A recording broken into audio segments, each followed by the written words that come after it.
On my 62nd birthday, my daughter gave me a tablet and kissed my forehead like she used to when she was little. 11 days later, I watched police officers place handcuffs on her wrists in my own living room. And the worst part? The tablet she gave me was the reason they came. Before I begin, if you've ever lived through betrayal like this, please leave a comment, and subscribe to Storyflow Diaries. I turned 62 on a quiet Tuesday morning in October. I remembered the light that day, thin and golden, slipping through the kitchen curtains like it had somewhere better to be. I had already made myself coffee and was standing at the sink, watching leaves tumble across the backyard, when I heard the front door open. "Mom," my daughter called out. I smiled without turning around. I always knew her footsteps. Even at 34, she still walked with that quick, impatient rhythm she had as a teenager. "In here," I said. She stepped into the kitchen carrying a pink gift bag and wearing that wide, bright smile that always made her look younger than she was. Her hair was pulled back, her eyes shining with excitement. "Happy birthday," she said, leaning down to kiss my cheek. I held her face in my hands for a second longer than usual. "You didn't have to come before work." "Of course I did," she said. "I wouldn't miss it." There was something eager in her voice. Not nervous, not yet, just charged. She handed me the bag. Inside was a brand new tablet, sleek, shiny, expensive. I blinked. "Sweetheart, this is too much."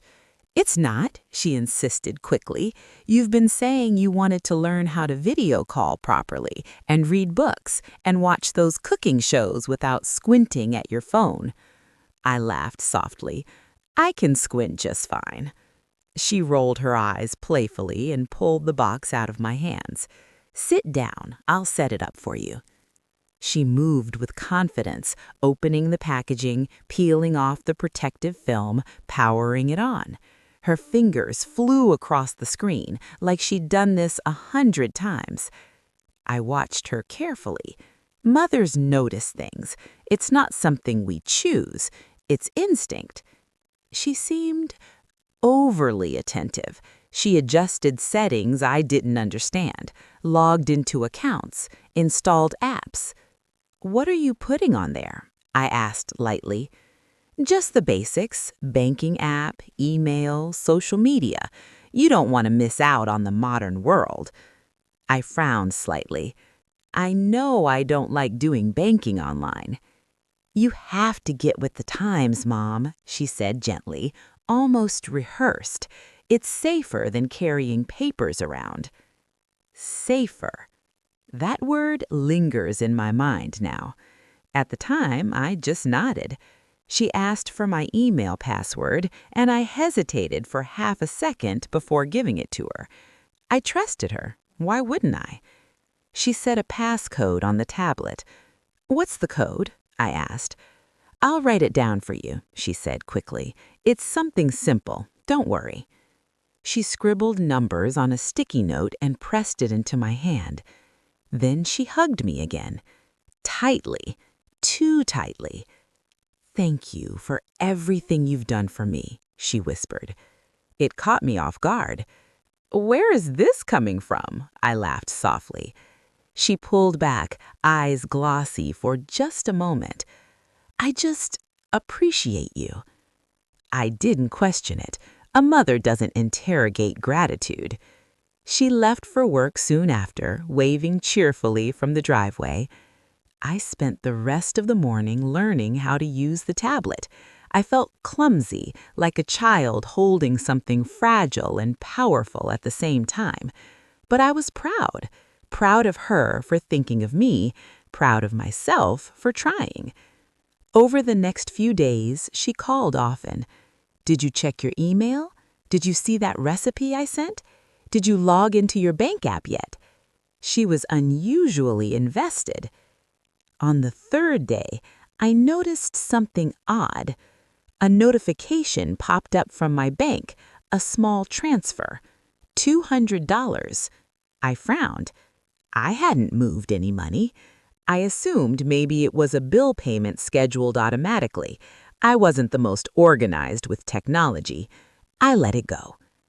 The next day, another notification, $300. My chest tightened slightly. I called the bank, but after sitting on hold for 20 minutes, I hung up. I didn't want to overreact. Maybe it was a delayed payment, maybe something I forgot. I told myself not to be dramatic.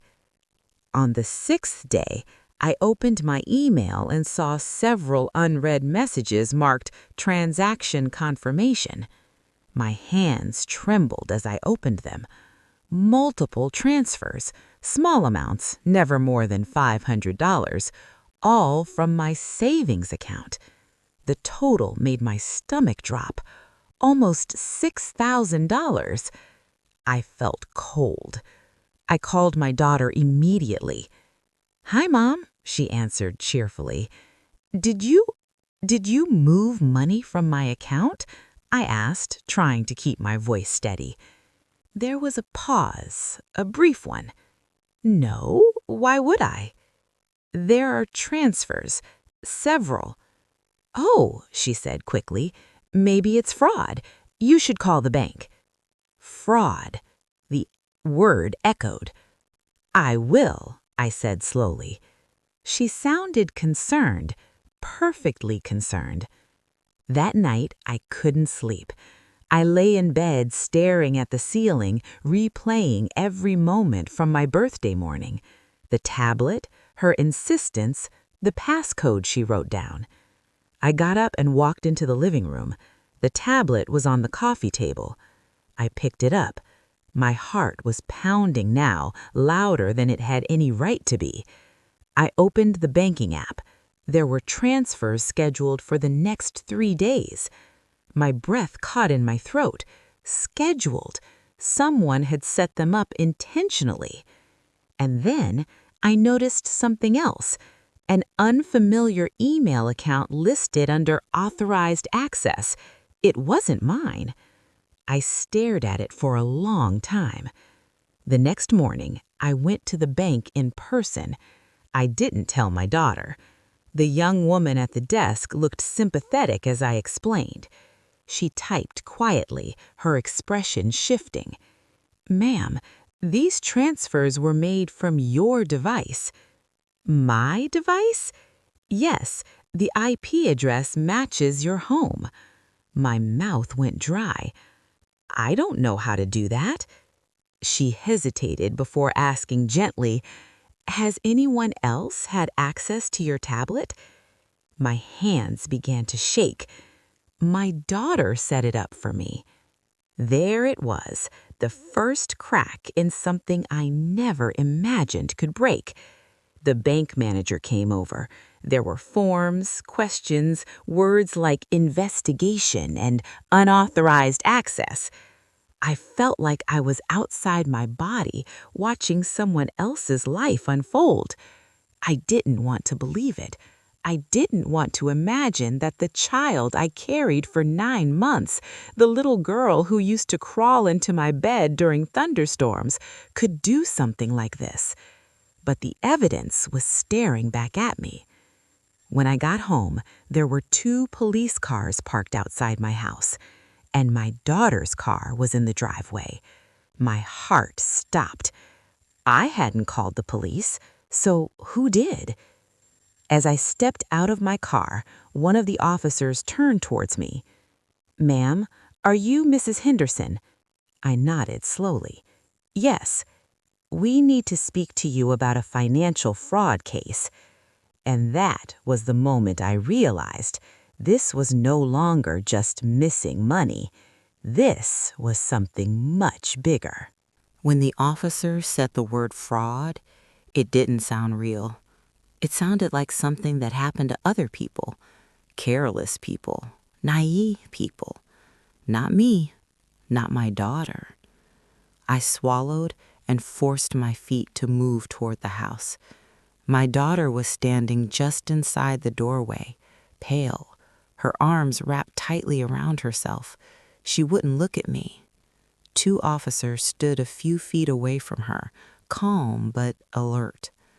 "Mom," she said softly, and in that single word, I heard something I hadn't heard since she was a child: fear. I looked from her to the officers. What is going on? My voice felt thin, almost unrecognizable. The taller officer spoke gently. "Ma'am, we've been investigating a series of unauthorized transfers connected to multiple accounts. Your account was flagged this morning when you reported suspicious activity at the bank." My chest tightened. I reported missing money. I didn't report my daughter. My daughter's eyes finally met mine. They were glossy, red at the edges. "Mom, I can explain." I wanted to believe her. I desperately wanted this to be some mistake, some misunderstanding we would laugh about later. But the officers weren't here for a misunderstanding. They were here with paperwork in their hands. "Miss Henderson," the shorter officer said to her, "we have digital records linking the device registered to this address to several fraudulent transfers, not just from your mother's account, but from 3 other individuals." 3 other individuals? The room tilted slightly. I grabbed the edge of the table to steady myself. "Other individuals?" I whispered. My daughter shook her head quickly. "It's not like that. It's not what you think." "Then tell me what it is," I said, my voice trembling despite my effort to sound calm. She looked at the officers, then back at me. "Can we talk alone?" The taller officer shook his head. "Ma'am, we need to proceed." Proceed. Such a clean, clinical word for something so devastating. My daughter's breathing grew shallow. "Mom, I was going to fix it," she said suddenly, the words rushing out. "I just needed time." My stomach dropped. Fix it? That meant it was real. That meant she had done it. "Fix what?" I asked, even though I already knew. She closed her eyes for a second, like she couldn't bear to see my face. "I borrowed the money." "Borrowed? You don't schedule transfers and hide email accounts when you borrow money," I said quietly. I wasn't angry yet. I was something worse. I was hollow. The officer stepped forward slightly. "Miss Henderson, you're under arrest for financial fraud and identity theft." The click of the handcuffs was a sound I will never forget. It was louder than it should have been. It echoed through my living room like a door slamming shut on 34 years of motherhood. "Please," she whispered, tears finally spilling down her cheeks. "Mom, tell them I wouldn't hurt you." I couldn't speak, because in that moment, I didn't know what was true anymore. The officers guided her toward the door. She turned once more before stepping outside. "I was going to pay it back," she said, her voice breaking. "I swear." And then she was gone. The flashing lights reflected off my windows, painting my walls in red and blue. Neighbors peeked through curtains. I stood frozen in the doorway long after the cars drove away. The silence afterwards was suffocating.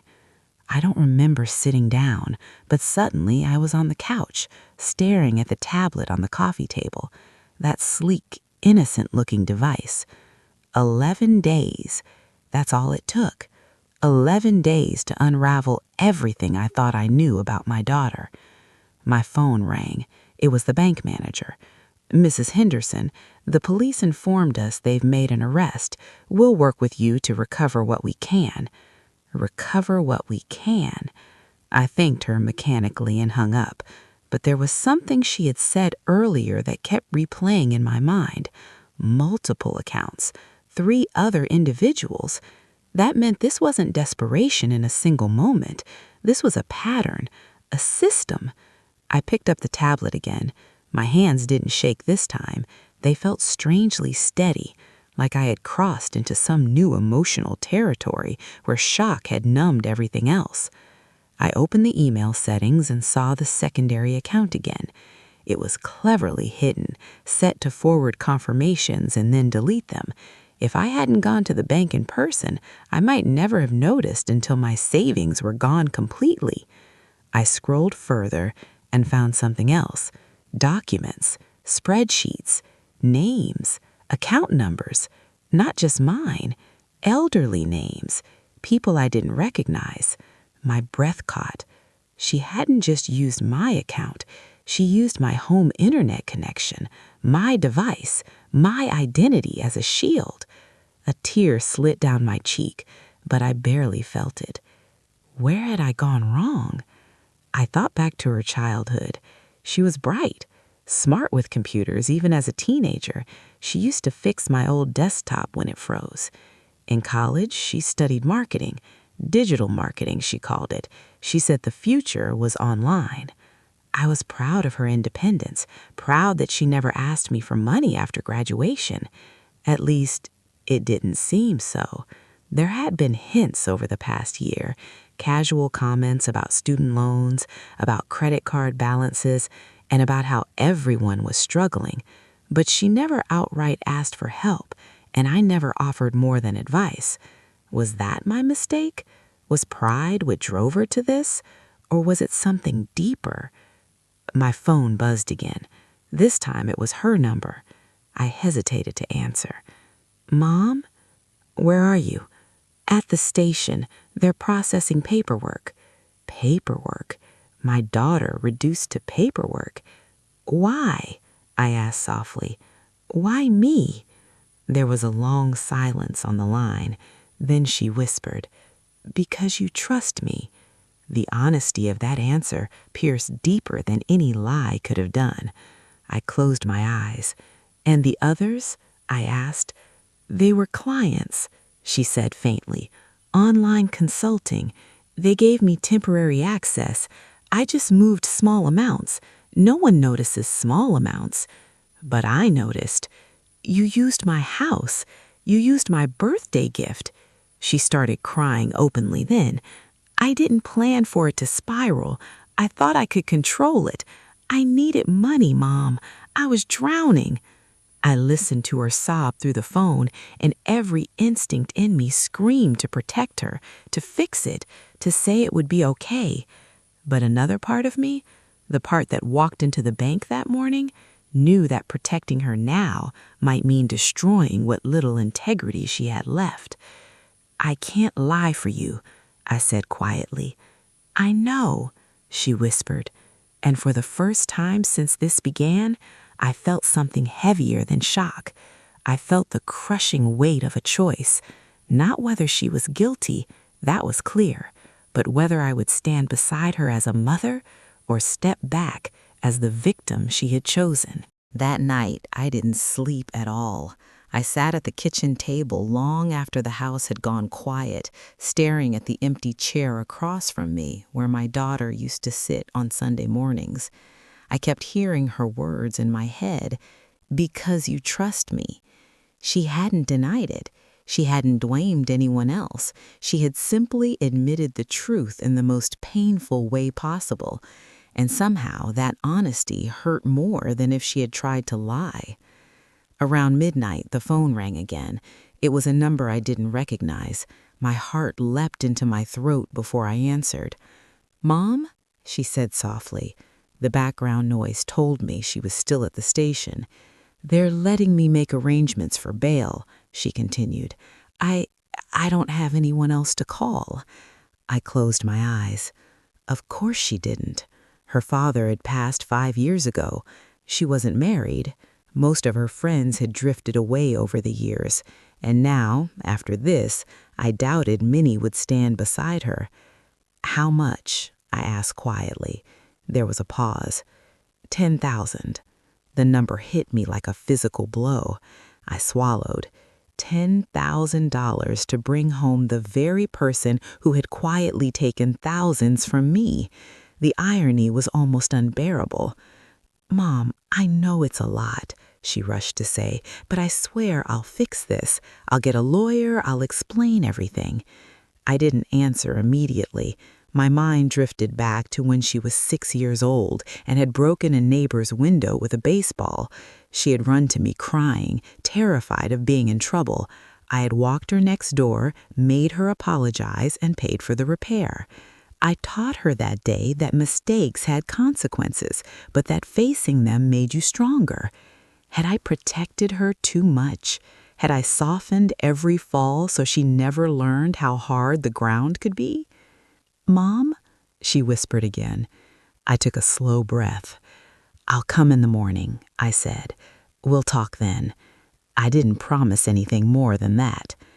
When I arrived at the station the next day, she looked smaller somehow. She was wearing the same clothes from the day before, her hair slightly disheveled, her eyes tired and swollen from crying.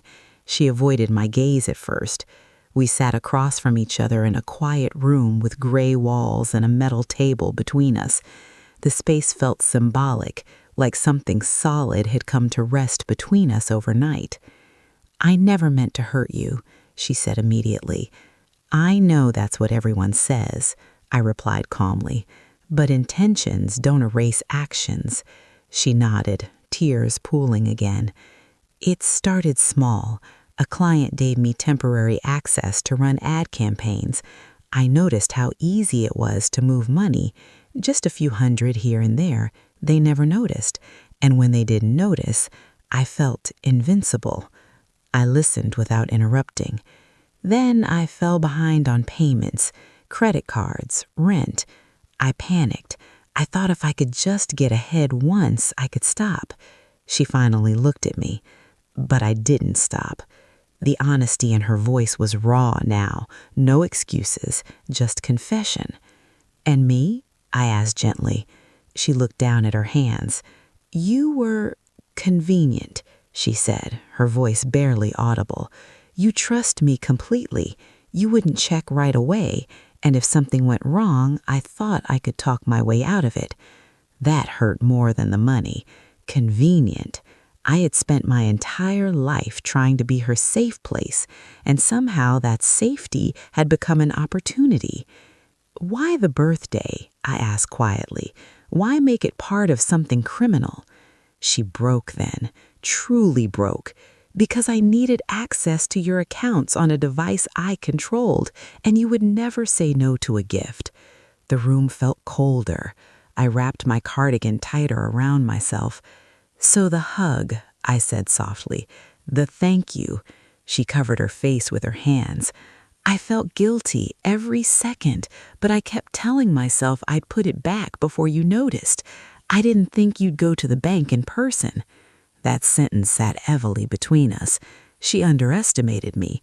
She underestimated that I might notice, that I might act. "They're saying there are other victims," I said quietly. She nodded. 3 confirmed, maybe more once they dig deeper. I closed my eyes for a moment. This wasn't just about us anymore. This was bigger, legally bigger, morally bigger. "If I help with bail," I said carefully, "it won't change the investigation." "I know. And I won't lie to protect you." "I know." She looked up at me then, desperation flickering across her face. "But please don't abandon me." That word, abandon, it struck something deep in me. I thought about how motherhood doesn't come with an exit clause. You don't get to resign when things get hard. But you also don't get to enable wrongdoing simply because it's your child. "I won't abandon you," I said slowly, "but I won't shield you from consequences either." Her shoulders sagged, as if she had expected something harsher. I ended up paying the bail. I wish I could say I did it without hesitation, but that wouldn't be honest. I signed the paperwork with trembling hands, knowing I was using what remained of my savings to bring her home. When she stepped out of the station beside me later that afternoon, she looked exhausted but relieved. We drove home in silence. The same house, the same driveway, but nothing felt the same. As we stepped inside, she stopped near the coffee table where the tablet still sat. She stared at it like it was a weapon. "I'm sorry," she whispered again. I nodded once. Sorry doesn't rewind time. She didn't argue. That night she slept in her old bedroom. I lay awake in mine, listening to the faint creaks of the house, wondering how we would survive the months ahead. Court dates, lawyers, public records, neighbors whispering, and beneath it all, a fracture in trust that I didn't know how to mend. But what I didn't realize yet was that the worst part wasn't the arrest.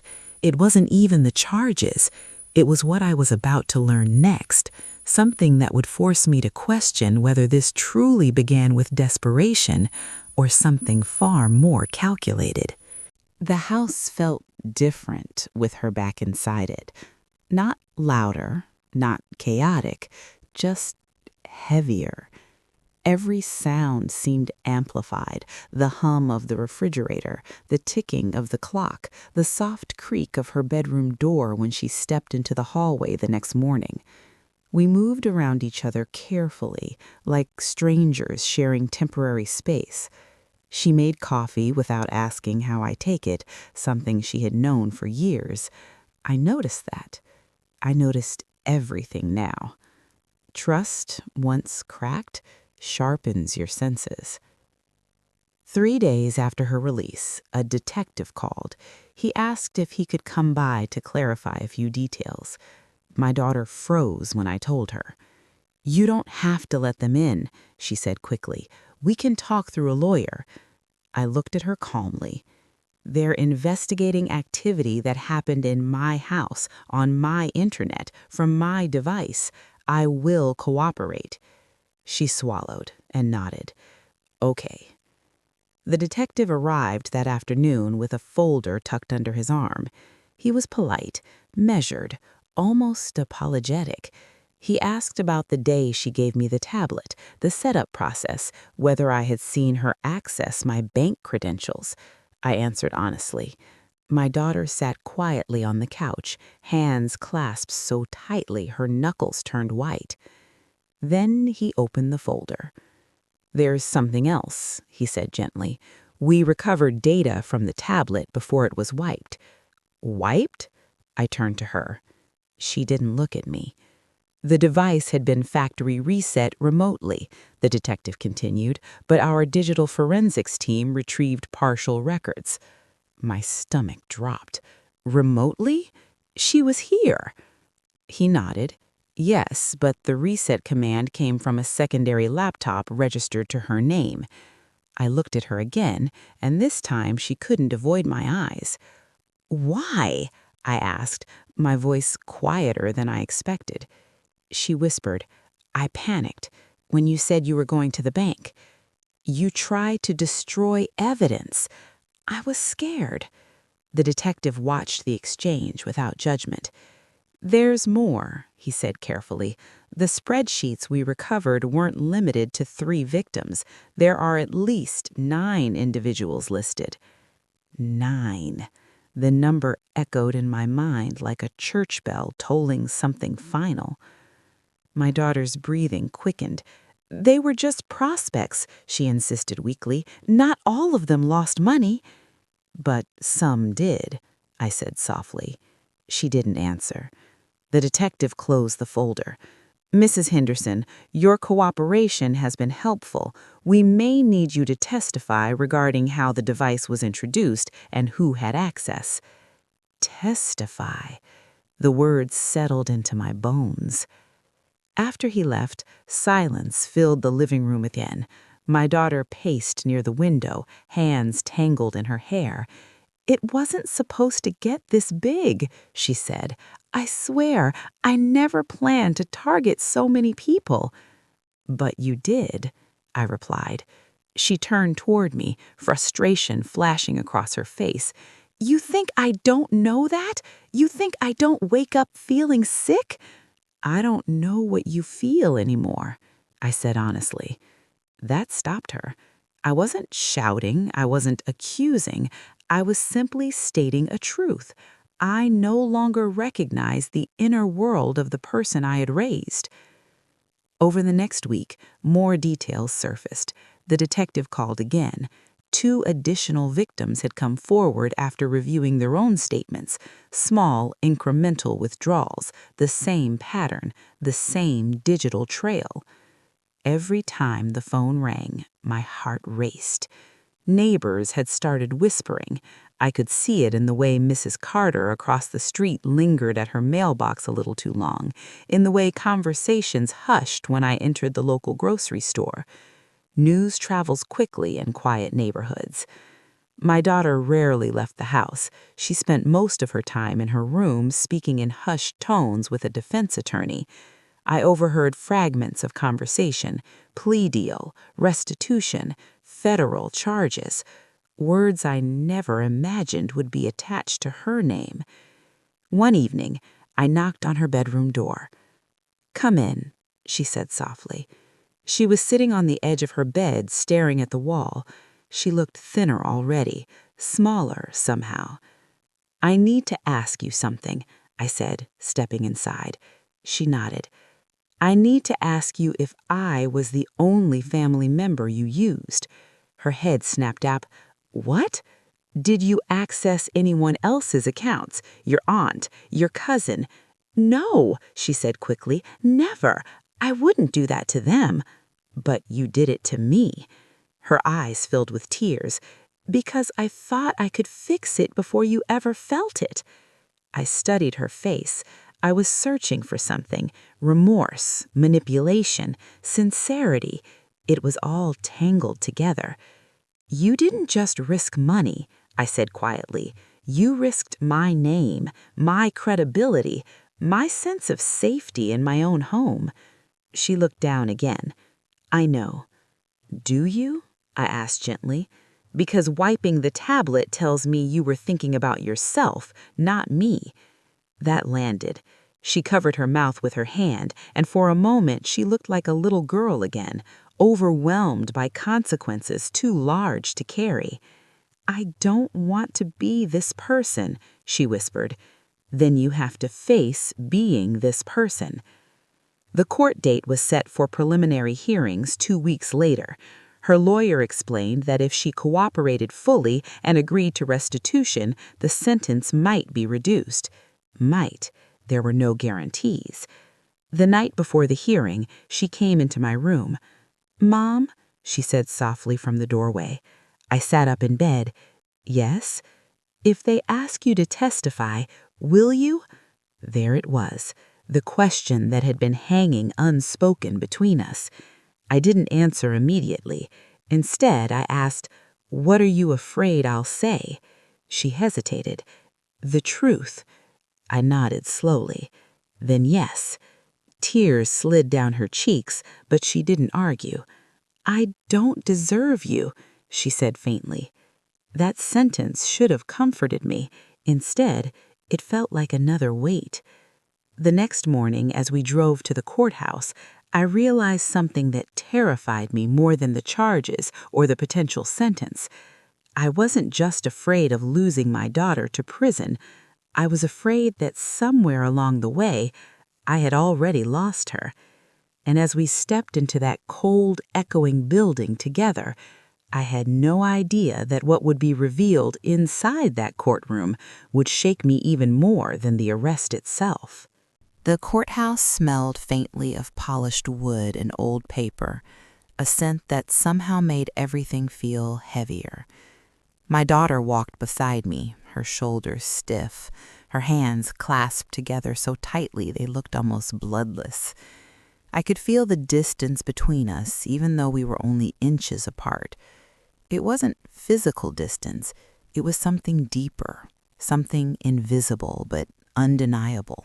When we entered the courtroom, the quiet hum of low conversations stopped for just a moment. I felt eyes on us. Not cruel, not dramatic, just curious. Curious about the woman who had allegedly stolen from strangers and from her own mother. Curious about the mother who had bailed her out. We sat at the defense table. Her attorney leaned in and whispered instructions. Answer only what you're asked. Stay calm. Show cooperation. She nodded, barely breathing. I folded my hands in my lap and tried to steady my thoughts. When the prosecutor began outlining the case, I felt like I was listening to a stranger's story, a calculated scheme, digital manipulation, intentional concealment. The words were clinical, precise. They didn't sound like they belonged to the little girl who once begged me to check under her bed for monsters. Then the prosecutor mentioned something that made my heart skip. Evidence suggests the defendant had been developing this method for over 8 months. 8 months. I slowly turned toward my daughter. She kept her eyes forward. 8 months meant this hadn't started with sudden desperation. It meant planning, testing, refining. My throat tightened. When it was my turn to speak, I walked to the witness stand with legs that felt unfamiliar. I took the oath and sat down.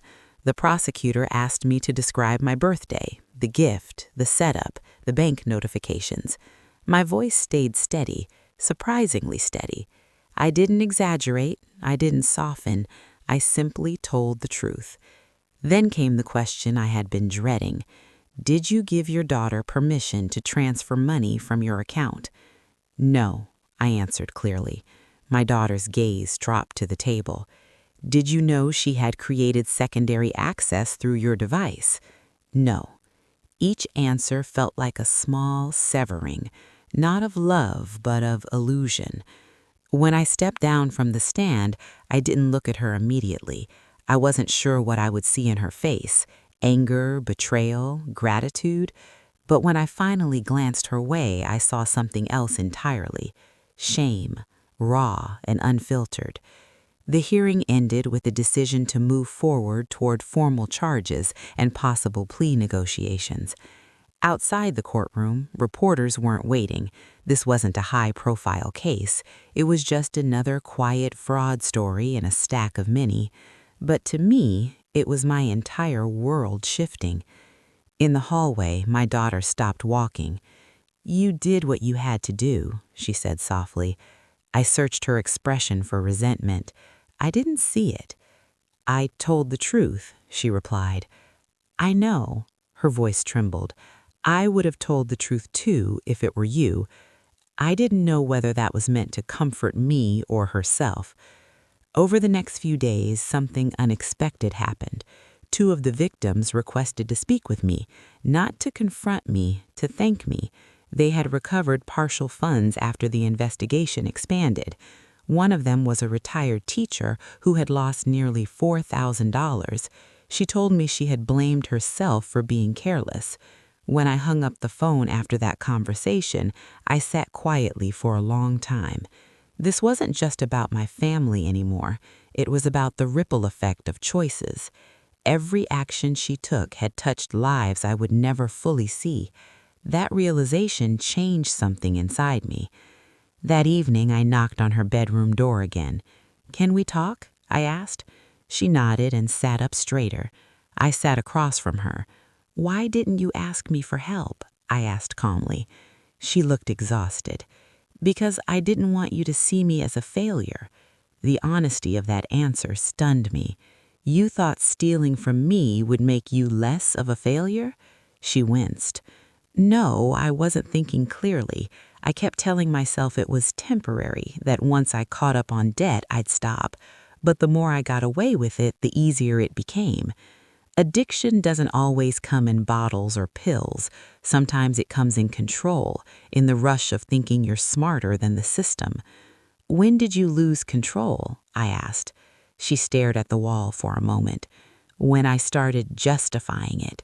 That sentence stayed with me, because justification is dangerous. It turns wrong into reasonable. It makes lines blur. "Are you sorry you got caught, or sorry you did it?" She didn't hesitate this time. "I'm sorry I became someone who could do it." For the first time since the arrest, I felt something shift inside me. Not forgiveness, not yet, but a flicker of understanding. The plea deal discussions began soon after. Her lawyer explained that if she accepted responsibility for all confirmed accounts and agreed to structured restitution, the sentence could be reduced to a few years instead of a much longer term. A few years. The phrase echoed painfully. I had spent decades protecting her from scraped knees and heartbreak. Now I was preparing to watch her walk into a prison facility. The night she signed the preliminary pre-agreement, she sat beside me at the kitchen table, the same table where she had given me that tablet. "Mom," she said quietly, "if they sentence me, will you still visit?" I looked at her for a long time. I saw fear, regret, and a fragile hope that hadn't completely died. "Yes," I said, "but because you're my daughter."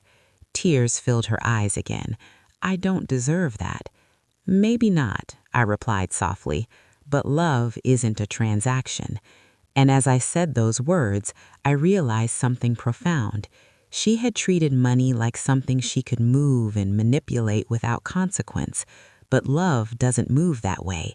Trust doesn't reset like a device. It breaks, it scars.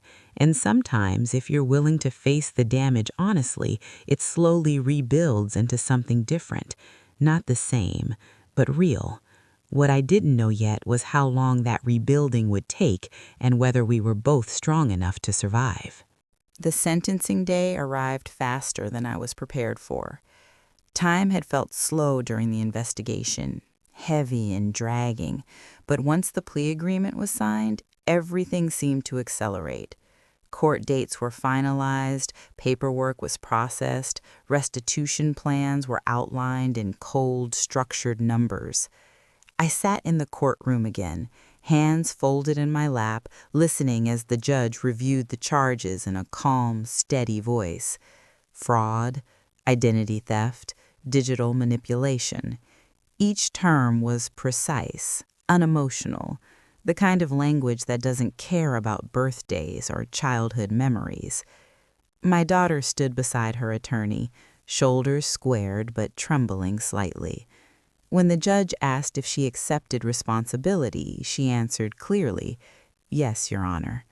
There was no hesitation this time, no excuses, just acceptance. The sentence was 3 years in a federal correctional facility, followed by supervised release and mandatory restitution payments. 3 years. The number landed in my chest like a stone. Not the worst-case scenario, her lawyer had said, not the maximum, but long enough to change a life, long enough to force reflection, long enough to test whether regret was real or temporary. She turned to look at me after the judge finished speaking. Our eyes met across the courtroom. There were tears in hers, but also something steadier, something grounded. Afterward, we were given a few minutes together in a private room before she was processed for transfer. The room was small and quiet. For a moment, neither of us spoke.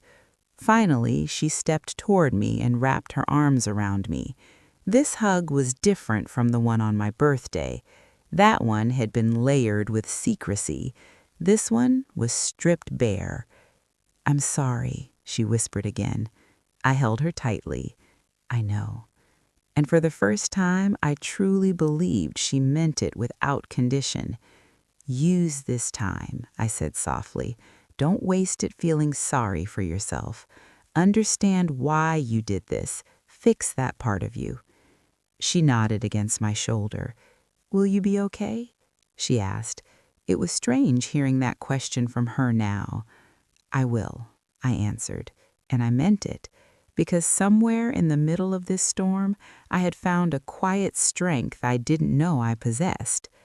When they led her away, I didn't crumble the way I feared I would. I felt pain, yes, a deep ache that settled behind my ribs, but I also felt clarity. The truth had been spoken. Consequences had been faced. There was no more hiding. The house felt emptier when I returned that afternoon. Her bedroom door stood open, the bed neatly made. The silence was sharp but clean. I walked into the living room and picked up the tablet, the device that had started it all. I stared at my reflection in the dark screen. For days after her sentencing, I debated what to do with it: smash it, throw it away, bury it in a drawer. Instead, I did something unexpected. I kept it, not as a reminder of betrayal, but as a reminder of awareness. I began taking online courses: financial literacy, digital security, even basic coding. If technology had been the tool of deception, I would not remain ignorant of it. I would not be convenient again. Weeks passed, then months. I visited her for the first time at the facility 2 hours away from home. The drive felt long and quiet. When she entered the visitation room wearing a standard uniform, my heart tightened. But she looked different, not broken, quieter, more reflective. We spoke about simple things at first: books she was reading, a class she had enrolled in about ethics and business responsibility. "They make us write reflections," she said softly, "about impact, about victims." I studied her carefully. "And?" She swallowed. "It's harder than I thought, seeing it on paper, seeing what I justified." I nodded. "Growth isn't comfortable." She gave a faint smile. "You always said that." The visits became a rhythm: once a month, letters in between. In her letters, she didn't blame anyone. She wrote about regret, about understanding how arrogance had slowly replaced humility, about how easy it had been to rationalize small wrongs until they weren't small anymore. One afternoon, during a visit, she said something that stayed with me. "You know what scares me the most?" she asked. "What?"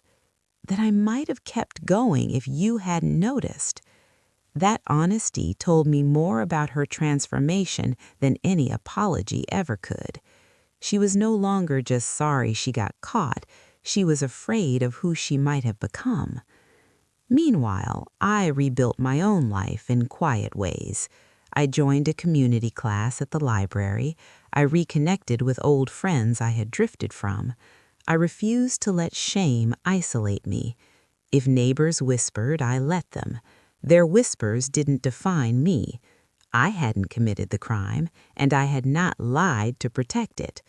Slowly, something inside me healed, not back to what it was, but forward into something wiser. Love had changed shape.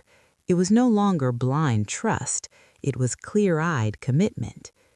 After a year had passed, she called during one of our scheduled calls and said, "Mom, I've been thinking about something." "What is it?" I asked. "When I get out, I want to speak about this, to warn people, to tell them how easy it is to slip." I felt a quiet warmth at that. "Then do it," I said. "Turn your mistake into a lesson." There was a pause. "Do you forgive me?" she asked carefully. I didn't answer immediately. Forgiveness is not a switch, it's a process. "I'm walking toward forgiveness," I said honestly, "and every step you take in responsibility makes it easier for me to meet you there." She exhaled slowly. "That's more than I deserve." "Stop saying that," I replied gently. "Deserving isn't the point. Growth is." By the end of the second year, I noticed the bitterness that once lived in me had softened. I no longer replayed the arrest in my head every night. I no longer flinched at the memory of handcuffs. Instead, I remembered something else: the moment she admitted she had chosen me because I trusted her. That trust had been exploited, but it had also forced truth into the light. And truth, painful as it was, became the foundation for rebuilding. Still, one question lingered quietly in my heart as her release date approached. When she finally walked out free again, would we know how to live together in this new version of our relationship, or would the shadow of those 11 days follow us forever? The third year passed more quickly than the first two. Maybe because by then the shock had faded, and what remained was routine. Letters every Sunday, a visit once a month, phone calls timed and monitored. We spoke about growth, about responsibility, about rebuilding. But beneath all of it, there was one quiet question neither of us dared to say out loud. What happens when you come home? The morning of her release, I woke before sunrise. I stood at the kitchen window with a cup of coffee, watching the same golden light spill across the backyard the way it had on my 62nd birthday. 3 years. 3 years since that tablet sat wrapped in pink paper on this very table. I no longer felt the sharp sting of betrayal when I thought about it. What I felt instead was something more complicated, a mix of caution and hope. When I arrived at the facility, my hands were steady. I had imagined this moment so many times. Would it feel triumphant, awkward, emotional? When she walked through those doors wearing simple clothes instead of a uniform, she looked older. Not physically older in years, but older in awareness. Her eyes searched for me immediately. When she saw me, she didn't run forward dramatically. She simply walked toward me and stopped a few inches away. "Hi, Mom," she said softly. "Hi," I replied. There was a pause. Then we hugged. It wasn't desperate. It wasn't dramatic. It was careful, real. The drive home felt different from the one 3 years earlier. That day had been heavy with fear and uncertainty. This one carried quiet anticipation. She stared out the window for most of the ride, taking in ordinary things like traffic lights and storefronts as if they were new. "I forgot how loud the world is," she murmured at one point. I smiled faintly. "You get used to it." When we pulled into the driveway, she hesitated before stepping out of the car. I could see the weight of memory flicker across her face. This was where the police cars had been parked. This was where neighbors had watched from behind curtains. "It's okay," I said gently. "It's just a house." But we both knew it was more than that. Inside, everything was mostly the same. I hadn't moved furniture. I hadn't redecorated. I refused to let Shane redesign my life. She walked slowly through the living room, her gaze landing on the coffee table. The tablet still rested there. "You kept it," she said quietly. "Yes." "Why?" "Because running from reminders doesn't erase them." She nodded slowly. "Does it still work?" "It does." She swallowed. "I don't ever want to touch it again."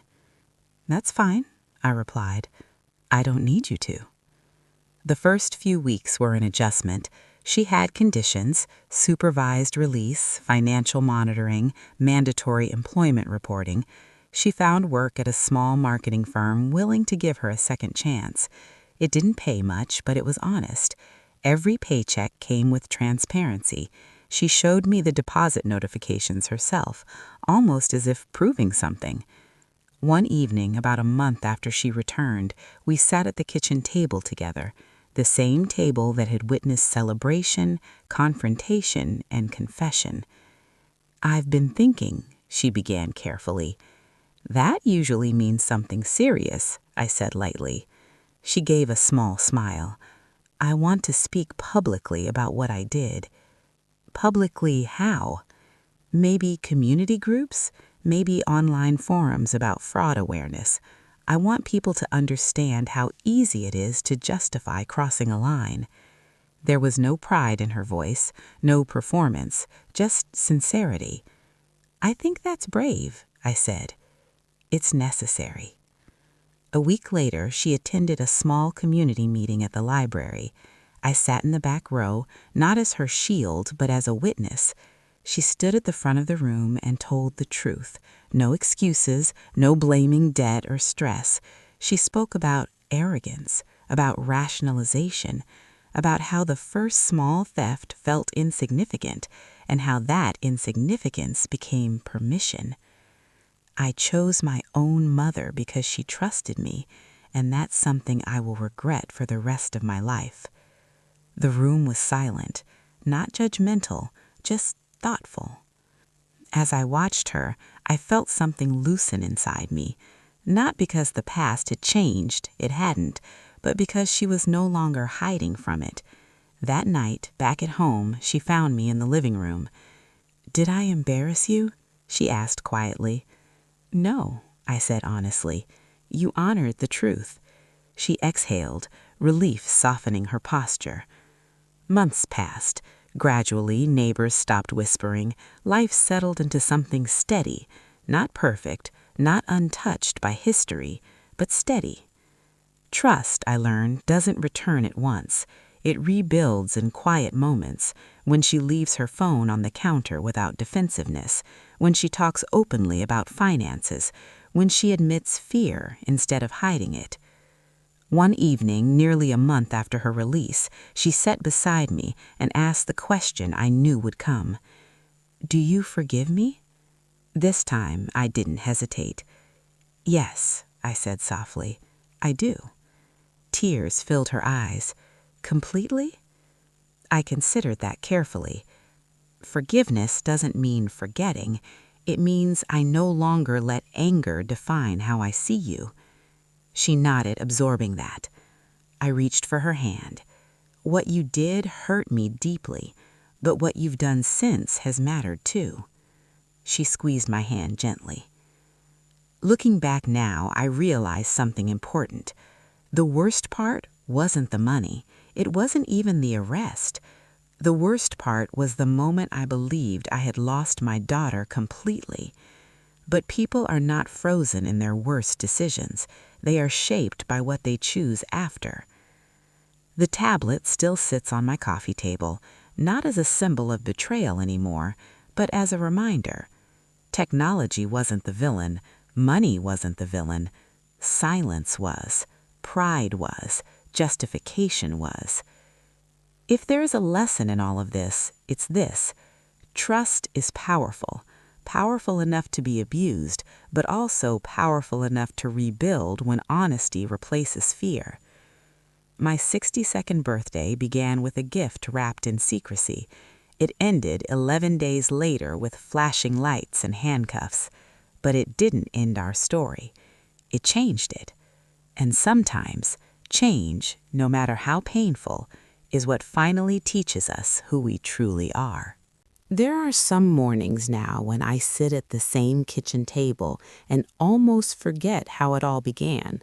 The sunlight still filters through the curtains the same way, the coffee still tastes the same, the clock still ticks in that steady, reliable rhythm.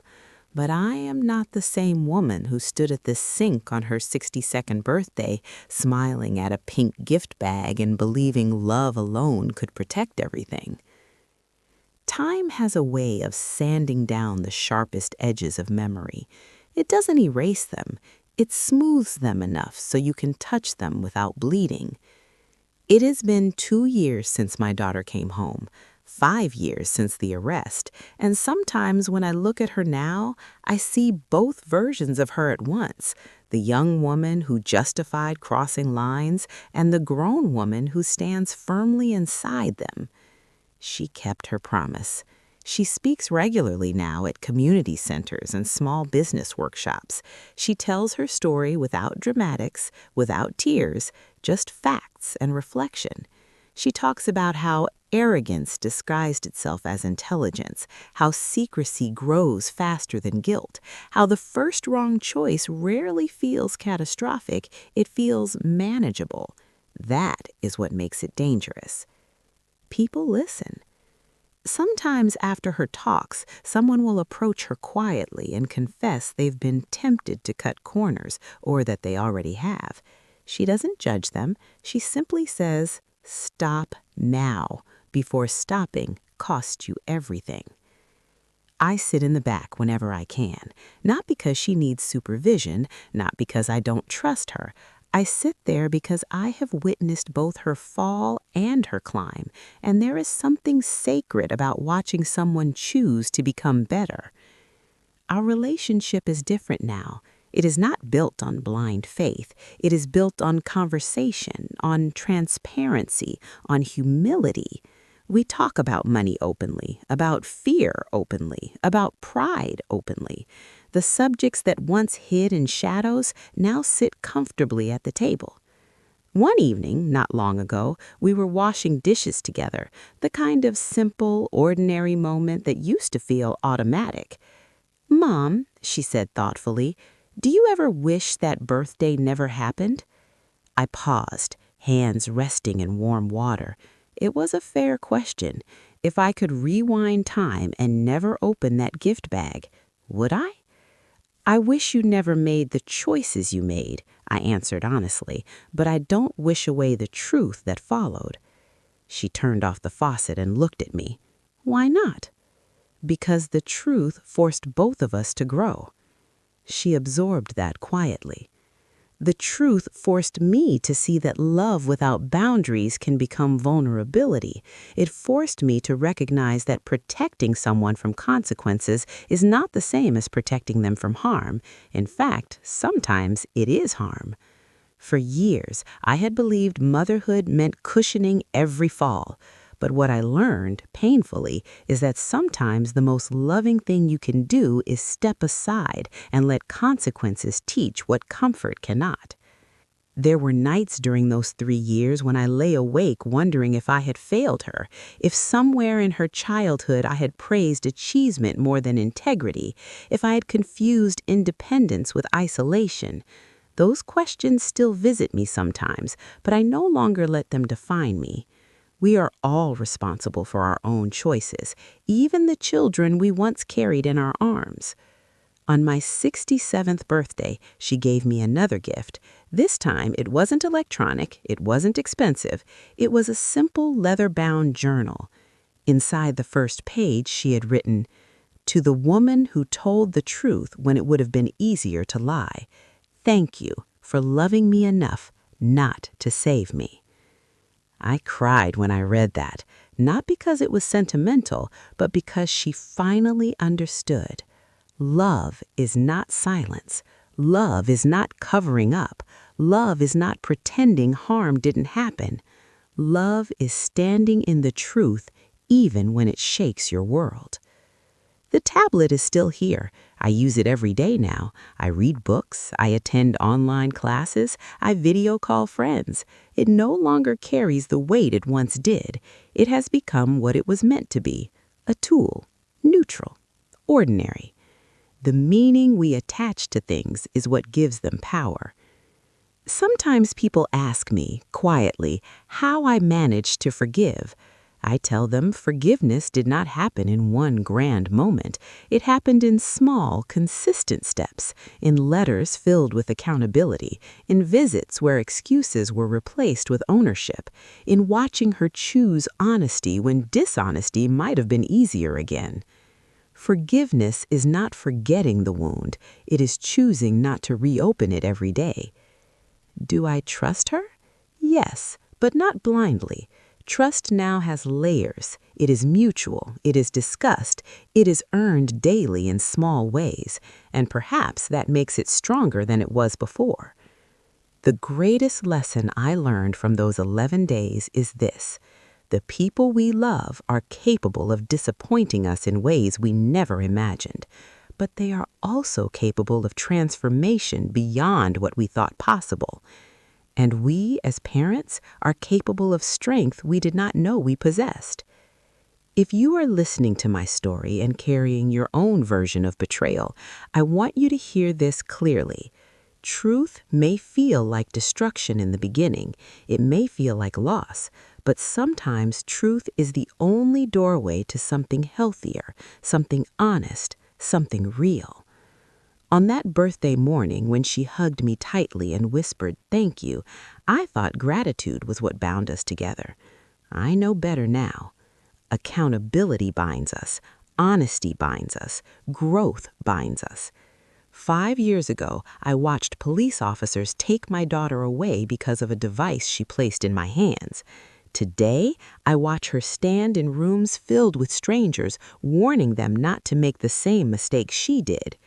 The story didn't end with handcuffs. It didn't end with sentencing. It didn't even end with forgiveness.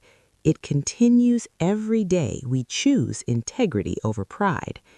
And if there is one final truth I can leave you with, it is this. When someone you love falls, you cannot walk the path for them, but you can stand by steady and unwavering, ready to welcome them back when they decide to rise.